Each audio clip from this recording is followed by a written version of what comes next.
A propósito del tema que estamos viendo sobre la perseverancia, aquellos que han sido redimidos y santificados todavía pueden ser objeto de distintas circunstancias que parecen poner en duda la doctrina de la preservación. Hemos demostrado que aquellos que han sido escogidos por Dios van a perseverar, pero hemos demostrado que la base de esa perseverancia es el Dios Trino, el Padre, el Hijo y el Espíritu Santo, cada uno actuando en la vida de nosotros para que logremos perseverar. Porque nosotros perseveramos, pero a su vez Él nos está preservando.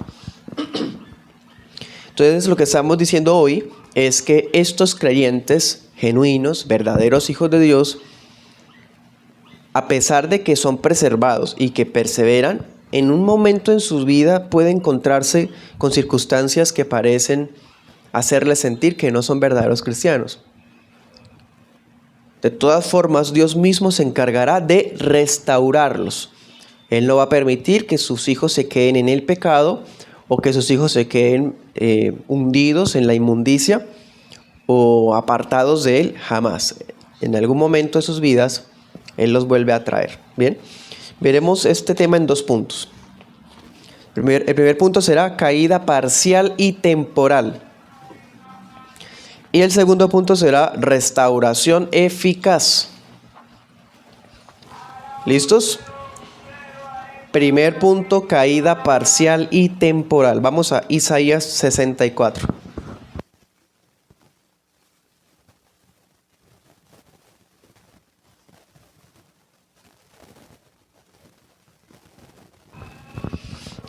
Isaías 64, 5. En la segunda parte dice: aquí tú te enojaste porque pecamos. En esos tus caminos hay perpetuidad y nosotros seremos salvos, pues todos nosotros somos como suciedad y todas nuestras justicias como trapo de inmundicia. Todos nosotros caímos como la hoja y nuestras iniquidades nos llevaron como viento. Amén. Claramente, hermano, el creyente tiene grande responsabilidad en su propia santidad. Nadie va a ejercer santidad por mí, sino yo mismo debo vivirla. De hecho, se implica que existen unos medios que Dios nos ha dado para que podamos crecer espiritualmente y perseverar espiritualmente. Esos medios de gracia son formas piadosas para que los hijos de Dios crezcan y perseveren. ¿Cuáles podrían ser esos medios de gracia? Bueno, el Día del Señor, celebrarlo en la iglesia local, la lectura de las Escrituras de manera privada, con la familia, en la iglesia local, el cántico de himnos, salmos, cánticos espirituales, la oración, ¿cierto? Bueno, entre otras. Cada vez que un creyente descuida estos medios de gracia, no pierde la salvación, pero sí se vuelve más vulnerable a caer. ¿Caer en qué sentido? Bueno, puede reincidir en ciertos pecados. ¿No se ha dado cuenta su merced? Yo me he dado cuenta en mi propia vida personal. Cada vez que en lo personal descuido la lectura de las Escrituras, o descuido la oración, o alguna de las cosas que mencionamos ahorita, ¿qué me pasa? Más tendiente al pecado, a retomar actitudes, repetir pecados que pensé que habían superado. ¿Me hago entender? A todos nos pasa. Si nosotros vamos en nuestro recorrido cristiano y de repente empezamos a sentirnos muy fuertes o perezosos, el descuido y los medios de gracia nos va a hacer vulnerables a caer. Es más, hasta hay creyentes que no solamente reinciden en pecados que se supone que ya habían abandonado o que se supone que deben abandonar, sino que los hay quienes resultan apartados del Señor por un tiempo. Siendo verdaderos creyentes, terminan apartados de Dios por un tiempo. Se desganan de la asistencia a la iglesia local, cortan comunicación con los santos, Ni se diga de sus medios privados, porque si descuida los públicos es porque hace rato descuidó los privados. ¿Sí? Y sumémosle al tema del descuido personal lo demás. ¿Qué es lo demás? Las tentaciones del diablo. Las ofertas tan llamativas que nos muestra el mundo. Nuestra concupiscencia personal, es decir, lo que predomina en nuestra carne todavía. Y ahora sumémosle el descuido de los medios de gracia. O sea, tenemos por todo lado un bombardeo que está diseñado para debilitarnos, para tumbarnos, para hacernos destruir o apartar si fuese posible. Y estas cosas que mencionamos se llegan a convertir en una espiral hacia abajo. Ese creyente siempre descuidado de su salud espiritual, ocupado en sus quehaceres mundanales o seculares o laborales, pero su espiritualidad no le importa. Y es tentado, no le ve problema, no distingue ya entre lo bueno y lo malo, hasta que vemos como que se hunde hasta lo más bajo, ¿sí?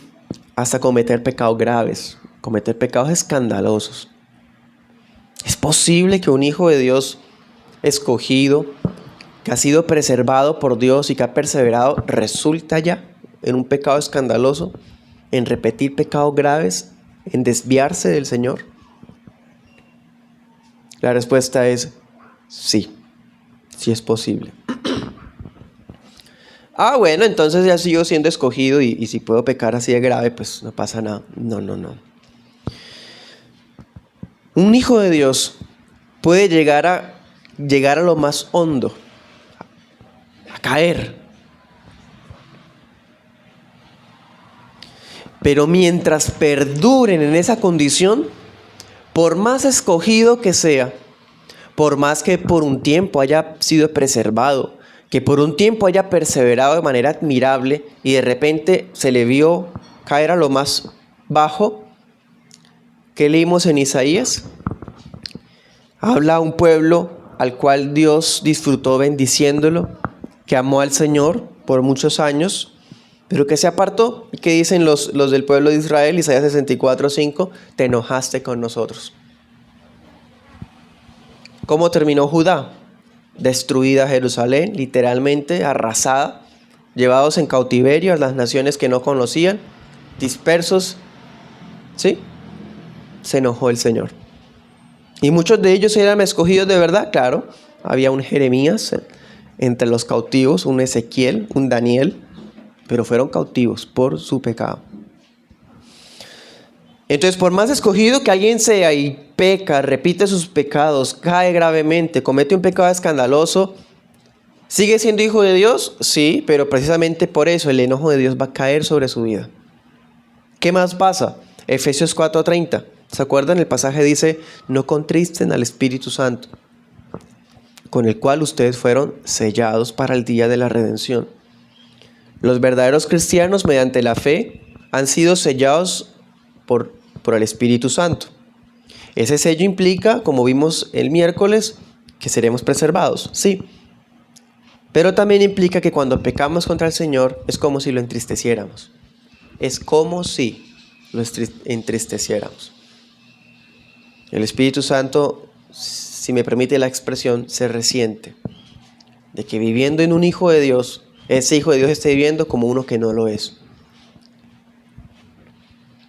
Romanos 14:4, puede anotarlo. Ese creyente que va por un tiempo perseverando en los medios de gracia, admirablemente, ha sido preservado y de repente lo vemos caer hasta lo más bajo. Bueno, él no solamente incurre en el enojo del Padre, en la tristeza del Espíritu, sino que también está actuando como alguien que menosprecia el señorío de Cristo. Conociendo la voluntad de su Señor, actúa como un rebelde a la voluntad del Señor.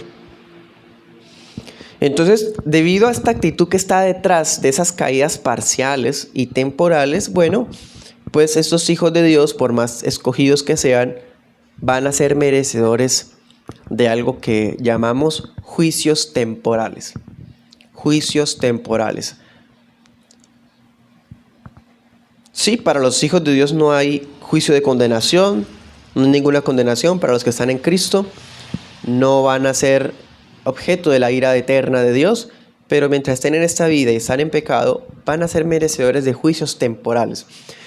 Ejemplos de juicios temporales. Bueno, veamos disciplinas divinas. 1 Corintios 11:27. Ya lo hemos mirado en estos días. 1 Corintios 11:27 al 32. ¿Se acuerdan cuando habla de la Santa Cena? Dice que algunos la estaban tomando como con gula, hasta se emborrachaban con el vino, se comían todo y a los más necesitados no les dejaban nada. Estaban tomando la cena sin reverencia, ¿sí? Y habían divisiones en la iglesia. Entonces, ¿qué dice el Señor? Eso no es comer la cena del Señor. Es más, muchos duermen, ¿se acuerdan? O sea, muchos habían muerto. La disciplina de Dios había llegado a esa iglesia por lo que estaban haciendo. Muchos miembros ya estaban muertos por el juicio de Dios. Otros estaban enfermos y debilitados entre ustedes, ¿se acuerdan? ¿Qué es eso? Disciplina. ¿Hijos de Dios escogidos? Sí. ¿Objetos de la disciplina de Dios? Amén. Esos son juicios temporales, es decir, Dios puede ejercer un juicio sobre sus hijos al punto hasta de quitarles la vida si es necesario. También lo hemos comentado, cuando Dios ve que este creyente definitivamente su vida va a seguir siempre en ese patrón pecaminoso, es preferible cortarlo a dejarlo vivir como alguien del mundo. ¿Qué más juicios temporales puede haber? Bueno, la disminución de las virtudes y los consuelos. Anote ese texto, Salmo 73, 21 y 22. Un creyente que está en pecado, secreto, reincidente, ¿cómo se siente espiritualmente? Él duda de sí mismo. Ese gozo ya no lo tiene. No hay seguridad de salvación. Dios lo ama, Dios lo ha escogido, sí, pero él en su interior se siente miserable. Sus virtudes disminuyen. Ese hombre que era paciente ahora es explosivo. Ese hombre que antes era templado, con dominio propio, ahora hasta imprudente se volvió. Pierde las virtudes. Esas cualidades que tenía hasta como persona se pierden también.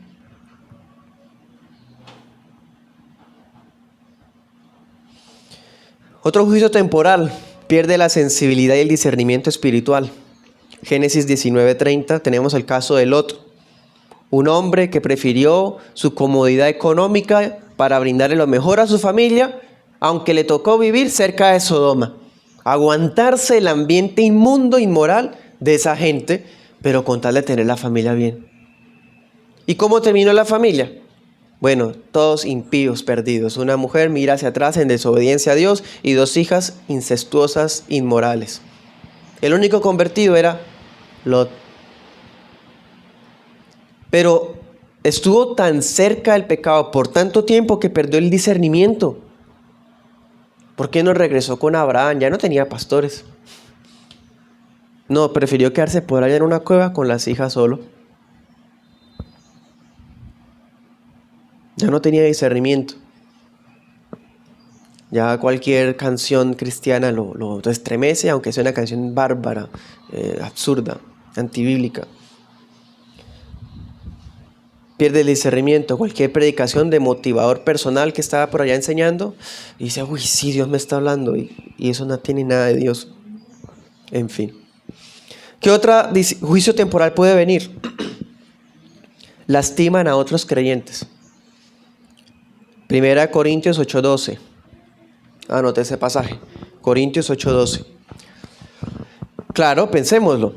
Si es un creyente que sus virtudes se nublaron, sus cualidades, lo bonito que tenía hasta se está perdiendo por su apartamiento de la gracia del Señor, ¿qué va a hacer de él en sus relaciones interpersonales? Bueno, lo típico del creyente que se está desviando es cortar comunicación con los santos o herirlos, lastimarlos, ser grosero con ellos, muy amiguero con los mundanos, pero grosero con los creyentes. Pero más aún, ese creyente nuevo, digamos por ejemplo que el creyente del que estamos mencionando hoy en ejemplo, haya perseverado por mucho tiempo y en ese tiempo de perseverancia haya traído gente a la iglesia. Pongamos el ejemplo. Y este hermano que iba muy bien, admirablemente, de repente cae y hasta se desvía, no, mejor dicho, cae en un pecado grave y escandaloso. ¿Qué pasa con la gente que él trajo a la iglesia? Ese que es el más débil. Que de pronto hay algunos que están de lleno y comprometidos, no sienten nada, no se conmueven por lo que ocurre con el que los trajo, en el sentido de que sea piedra de tropiezo. Pero pensemos en alguien débil, que todavía esté nuevito. Lo lastima. Es alguien que hiere la conciencia del débil. El que lo trajo, su maestro prácticamente, su consejero, ahora lo ve hundido. Esa persona puede desanimarse, puede ser arrastrada incluso. Otro juicio temporal que puede ocurrir, 1 Timoteo 6:1 o Tito 2:5, traen descrédito al Evangelio. Traen descrédito al Evangelio. Dice en uno de los pasajes que les muestro, el de Tito 2, esa mujer que es creyente, no se sujeta a su marido. Los vecinos saben que son cristianos, pero escuchan que es una mujer insolente en la casa. Gritos, es grosera, bien empoderada para mantener a raya al marido. Eso es un pésimo testimonio, dice Tito, blasfeman el Evangelio. 1 Timoteo 6, el caso de ese empleado que hace las cosas mal. No respeta ni siquiera al patrón, grosero con sus jefes y dice que es cristiano. ¿Qué ocurre con esa persona? Provoca blasfemias contra el Señor. Eso es un juicio temporal. Llegar a ser culpables o ser responsables de que otros denigren al Señor en vez de que se conviertan, hermano, eso es algo muy triste. Y por supuesto, si alguien trae descrédito al Evangelio, va a traerle vergüenza a la iglesia. Y mire, esa iglesia es donde va fulano de tal. Esa iglesia como que no es buena porque... ¿O yo para qué ser cristiano? Si yo conocía a este fulano que era muy buena gente, pero véalo como está ahora. No, eso son traer blasfemias contra el Señor. Entonces, dése cuenta, hermano, ¿cómo fue que alguien genuinamente convertido llegó hasta allá? Como vimos, puede ser que fue tentado, puede ser que él fue atraído por el mundo, puede ser que su carnalidad no fue con dominio propio suficiente para retenerla, o puede ser que descuidó los medios de gracia. ¿Sí? Recordemos que en esos medios de gracia no mencioné nada sobre pasar al frente y caerse al piso o repetir coros hasta sentir éxtasis. No, hermano, porque es que una cosa es la piedad y otra cosa es la emoción. Vamos al segundo punto, restauración eficaz. En el primer punto vimos que es posible, sí es posible que un hijo de Dios caiga, pero esas caídas son temporales. El verdadero hijo de Dios, por más de que haya caído y se haya apartado, y mejor dicho, por un tiempo, es eso, por un tiempo. No va a permanecer allí, el Señor lo va a levantar. Es una caída parcial, no total. No se cayó de la roca que es Cristo, no se cayó de la gracia, no se cayó del pacto de redención. Eso fue por un tiempo, es temporal, es parcial, nunca total, nunca definitivo. En ese segundo punto veremos restauración eficaz, porque el Dios Trino es demasiado grande para dejar que uno de los suyos se pierda. El Padre nos ha dado firmes promesas. El Hijo llevó a cabo una obra incomparable y el Espíritu Santo es el sello. ¿Quién puede vencer eso? Nadie, ni siquiera el más obstinado de los hijos de Dios. Por lo tanto, todos los hijos de Dios que han caído serán renovados sí o sí, en su arrepentimiento, en su perseverancia. Justamente esa es la esencia de la doctrina de la preservación de los salvos. No un salvo siempre salvo de que vive como le da la gana. No un salvo siempre salvo de que, bueno, no importa que me descuide, igual Dios ya me escogió. No, un salvo siempre salvo en el sentido de que, tan cierto como que fuimos escogidos por Dios, Dios nos va a santificar y no nos va a dejar abandonados en el lodo. Cito a Waldron, abro comillas. De la misma manera que los escogidos no mueren antes de ser convertidos, así los regenerados no mueren antes de arrepentirse. Cierro comillas. Nunca un escogido que se haya desviado por un tiempo va a morir sin haberse arrepentido. Nunca. Se va a arrepentir. Va a volver. Así sea a última hora. No lo tomen literal, es solo una expresión.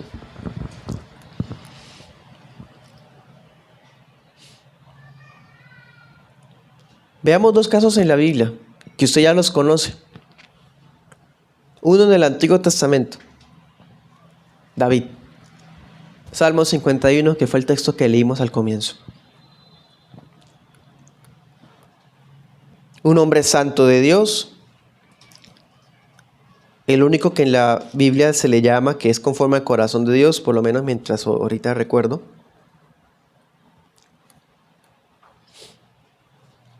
Pero ya todos sabemos lo que hizo. No fue una cosa, fueron muchas cosas, una tras otra.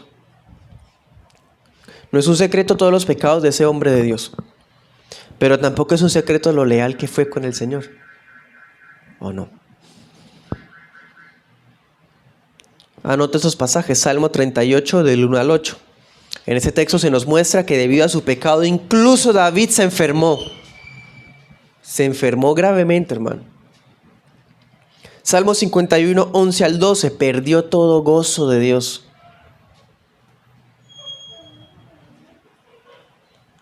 Pero ¿qué vemos en la Biblia? El hombre se arrepintió. Cuando lo confrontaron, no fue petulante. Se postró y dijo, he pecado. Fue renovado en arrepentimiento. Confesó su falla y de verdad que nunca más la volvió a cometer. Y de todas maneras tuvo que asumir las consecuencias del pecado. Segunda de Samuel 12:14. Varias consecuencias, hermanos, duras. Una tras otra.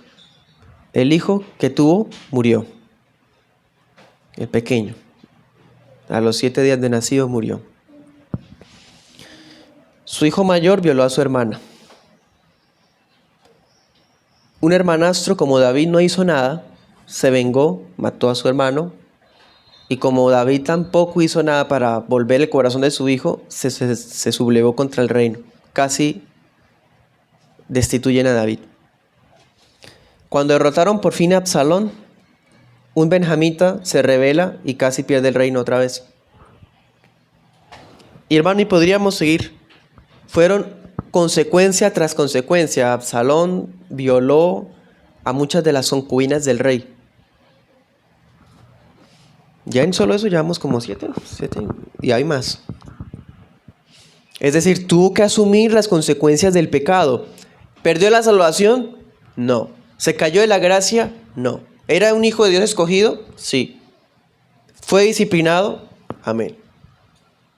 Fue renovado, se arrepintió, sí, pero tuvo que asumir las consecuencias y de todas formas fue preservado hasta el final.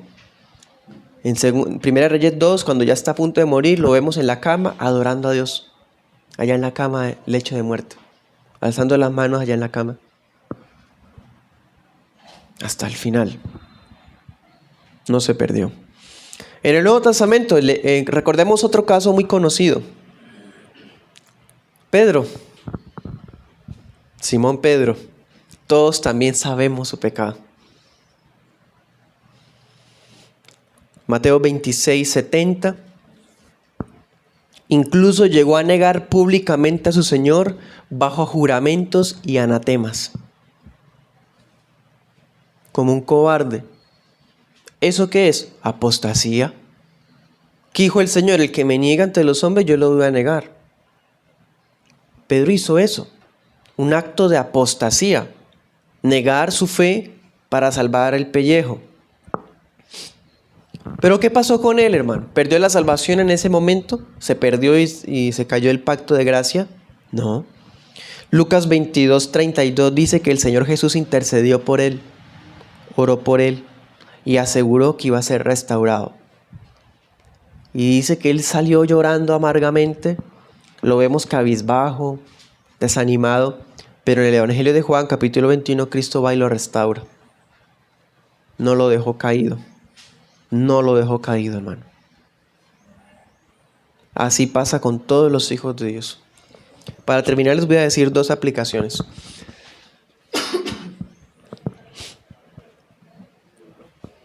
Primera, eso que estamos estudiando esta mañana, es una doctrina bastante consoladora para nosotros. Nos recuerda que el que cree que está firme, mire que no caiga. Que todos nosotros, aunque estemos perseverando por varios años en la obediencia al Señor, en la piedad familiar, en el servicio congregacional, podemos llegar a caer, todos nosotros, empezando conmigo. Pero es un gran consuelo saber que si somos de Él, no nos vamos a perder. Él nos va a traer de vuelta. Pero no quisiéramos pasar esos, ¿cierto?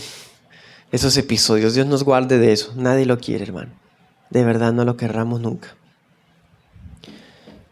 Pero aún sin haber caído hasta allá, como vimos hoy, hemos sido infieles innumerables veces. Hemos sido rebeldes innumerables veces, aún sin haber caído tan bajo. Ya eso de por sí es una evidencia de que Dios es fiel. De que el Señor sigue siendo fiel con nosotros. No nos va a dejar allá hundidos. Cito a Spurgeon, abro comillas: quisiera que recordaran que Dios nos ve en este día bajo la misma luz de siempre. Él nos vio al principio bajo el pecado, caídos y depravados. Sin embargo, prometió hacernos bien. Cierro comillas.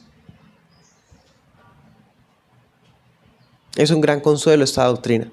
No un permiso para andar en la inmundicia. Yo después me arrepiento. Sí, de verdad, así piensa un impío. Segunda aplicación. Las caídas de los hijos de Dios siempre serán parciales y temporales, nunca totales ni definitivas. Los que son del Señor no se perderán, no se perderán. Será evidente que volverán, será evidente que se arrepentirán, será evidente. Así como fue evidente su caída y un descrédito público, bueno, será pública también su regreso, su restauración. Entonces esto implica, hermano, que ser cristiano no es ser perfectos, ser cristiano no es ser impecables. Eso solo le corresponde al Señor Jesús. Él es el único impecable y perfecto. Implica que los hijos de Dios pueden llegar a caer, pueden llegar a pecar, pero implica también que no quedarán en el pecado, no permaneceremos allá. Dios nos guarde. Amén. Tenemos un espacio para preguntas. Si alguien tiene preguntas, bien puede hacerlo.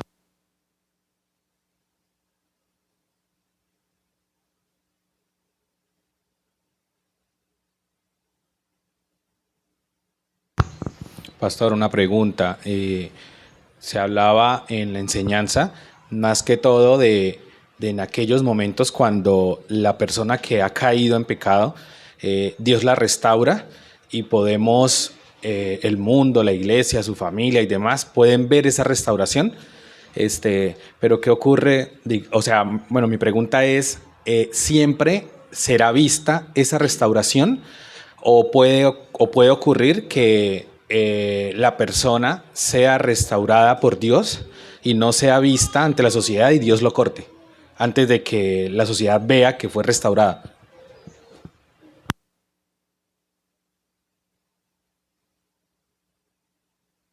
Entiendo. El Señor, según mi conocimiento finito y la experiencia, puedo pensar que el Señor acostumbra, si me permite la expresión, a tener por lo menos 2 testigos, 3 testigos, como dice la ley, que de manera objetiva se den cuenta que la persona se arrepintió.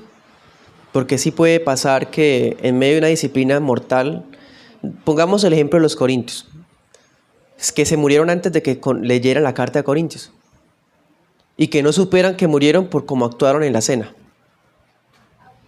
O sea, murieron fulminados, ni se dieron cuenta. ¿Sí?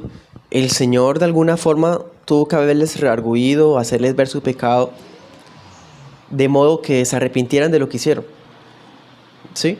De manera misteriosa, no sabemos cómo, quiénes, ¿sí? Pero Él mantendrá esa posibilidad de que hayan testigos que se den cuenta que la persona de verdad se arrepintió. ¿Sí? De todas formas, en caso de que no los hubiere, lo cual pues yo en lo personal lo dudo, pero que se dé un caso así, sabe Dios quiénes son los suyos. Así como el caso que vimos de los niños escogidos o de los que mueren en la niñez, que Dios sabe quiénes son los suyos, así también pasa con estos que de pronto no supimos que se arrepintieron. Sabemos por la gracia del Señor que, aunque de pronto nadie se dio cuenta, que digamos que se fue al exterior, nadie lo conocía y por allá, sí, es nuestra esperanza que el Señor en su gracia preserva a los suyos aún en momentos como ese. ¿Más preguntas?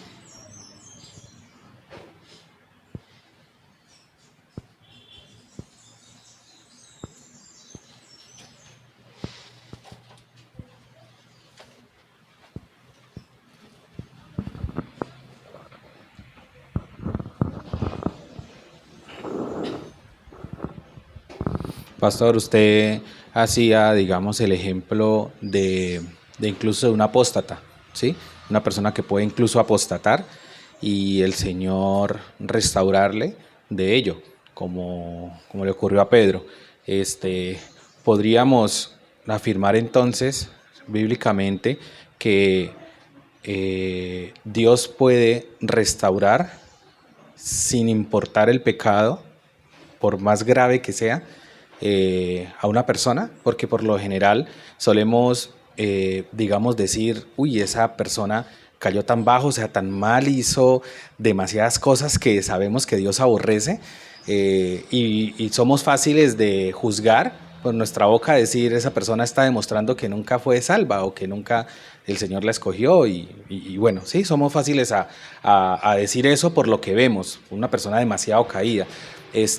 Y recuerdo ahorita lo de que el Señor solamente no perdona el tema de la blasfemia contra el Espíritu Santo, ¿sí? Eso es lo único que no hay perdón. ¿Podríamos afirmar eso? Que solamente esa circunstancia es la que no, o sea, la que sería evidente, que una persona que blasfeme, que nunca fue salvo, del resto de pecados que una persona pueda caer, no podemos ser tan fáciles de juzgar y decir que esa persona no es salva.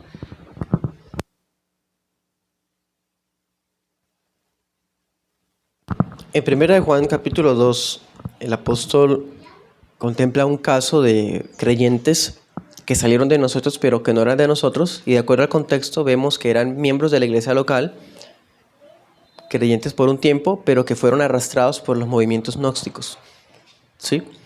Entonces, él luego al final de la 1 Juan capítulo 5 dice, por pecados de muerte no les pido que oren.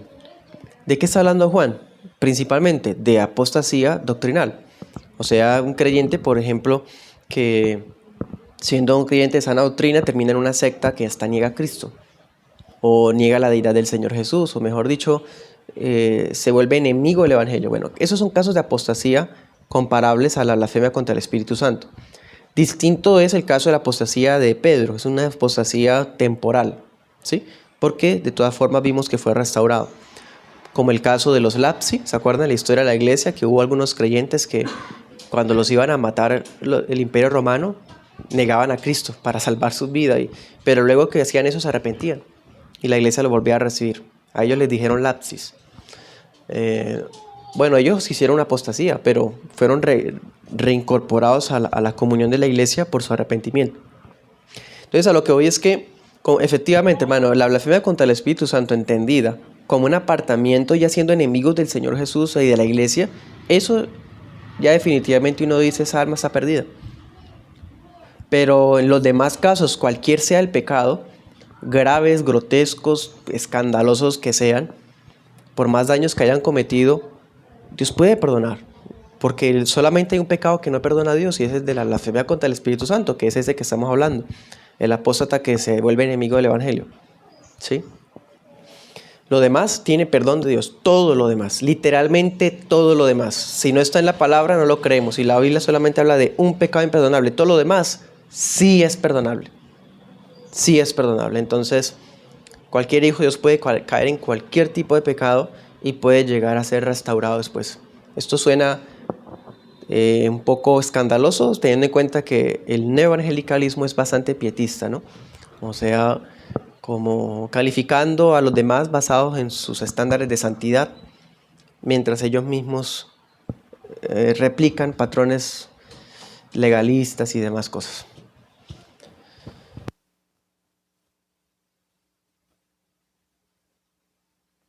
En relación con la pregunta que hacía el hermano, me surge una inquietud, y es que si es posible que, digamos, ese hecho de juzgar esas actitudes del pecado sea, digamos, una cuestión del ser humano en sí, digamos, de decir, no, esos pecados tan grandes y tan tremendos son los que como que vemos como que Dios no perdona, o no hay como arrepentimiento.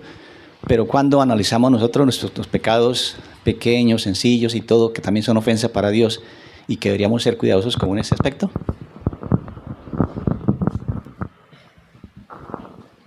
Sí, hermano, recuerdo en Romanos 14 dice, ¿tú quién eres para juzgar al siervo ajeno? Si él cae o se levanta, bueno, él es del Señor. A lo que hoy es que nosotros como iglesia podemos juzgar el pecado de uno de nuestros miembros, uno de los creyentes, en el sentido de evidenciar que sí es pecado, que merece una censura de la iglesia, pero más allá de eso no podemos decir esta persona es un réprobo o ya es un hijo del infierno porque ya no está más en la iglesia, se apartó del Señor. No, a la iglesia no le compete hacer eso. Eso solamente lo hace el Señor. La iglesia puede hacer excomuniones, juicios locales, pero hasta ahí. Más allá de eso no podemos porque Dios lo puede restaurar. ¿Sí?